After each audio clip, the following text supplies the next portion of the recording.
शिवाय शिवः शिवोऽहम्। श्री द्वादश ज्योतिर्लिंगम स्तोत्रम हिंदी अनुवाद।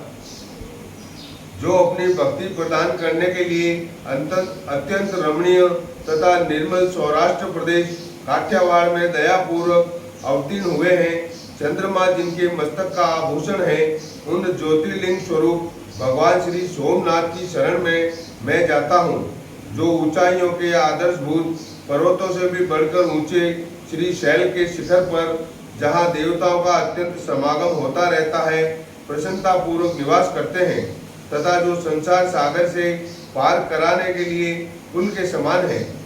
उन एकमात्र प्रभु मल्लिकार्जुन को मैं नमस्कार करता हूँ।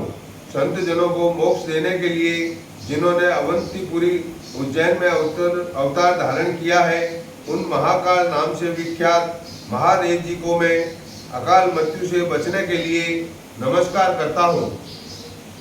जो सत्य पुरुषों को संसार सागर से पार उतारने के लिए कावेरी और नर्मदा के पवित्र संगम के निकट मानधाता के पूर्व में सदा निवास करते हैं, उन अद्वितीय कल्याणमय भगवान ओंकारेश्वर का मैं स्तवन करता हूँ, जो पूर्वोत्तर दिशा में चिता भूमि वैद्यनाथ धाम के भीतर सदा ही गिरिजा के साथ निवास करते हैं। देवता और असुर जिनके चरण कमलों की आराधना करते हैं, उन श्री वैद्यनाथ को मैं प्रणाम करता हूँ, जो दक्षिण के अत्यंत रमणीय संदंग नगर में विविध भोगों से संपन्न होकर सुंदर आभूषणों से भूषित हो रहे हैं, जो एकमात्र सद्भक्ति और मुक्ति को देने वाले हैं।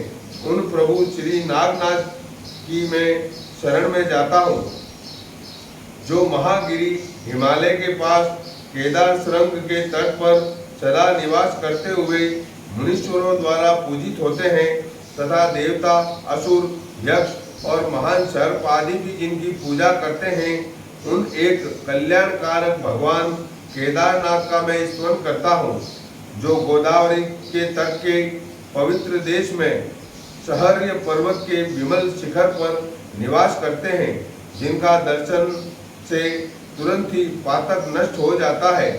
उन श्री त्रयंबकेश्वर का मैं स्तवन करता हूँ, जो भगवान श्री रामचंद्र जी के द्वारा ताम्रपर्णी और सागर के संगम में अनेक बाणों द्वारा पुल बांधकर स्थापित किए गए उन श्री रामेश्वर को मैं नमस्कार नियम से प्रणाम करता हूँ, जो डाकिनी और शाकिनी वृंद में प्रेतों द्वारा सदैव सेवित होते हैं। उन भक्त हितकारी भगवान भीम शंकर को मैं प्रणाम करता हूँ, जो स्वयं आनंद कंद है और आनंद पूर्वक आनंदवंद काशी क्षेत्र में निवास करते हैं, जो पाप समूह के नाश करने वाले हैं। उन अनाथों के नाथ काशीपति श्री विश्वनाथ की मैं शरण में जाता हूँ, जो इलापुरी के सूर्य मंदिर में विराजमान होकर समस्त जगत के आराधनीय हो रहे हैं, जिनका स्वभाव बड़ा ही उदार है। उन ग्रसणेश्वर नामक ज्योतिर्मय भगवान शिव की मैं शरण में जाता हूँ। यदि मनुष्य क्रमशः कहे गए इन द्वादश ज्योतिर्मय शिवलिंगों के स्तोत्र का भक्तिपूर्वक पाठ करे, तो इनके दर्शन से होने वाले फल प्राप्त कर सकता है। ओम नमः शिवाय, ओम नमः शिवाय। इति श्री द्वादश ज्योतिर्लिंगम स्तोत्रम हिंदी अनुवाद संपूर्णम।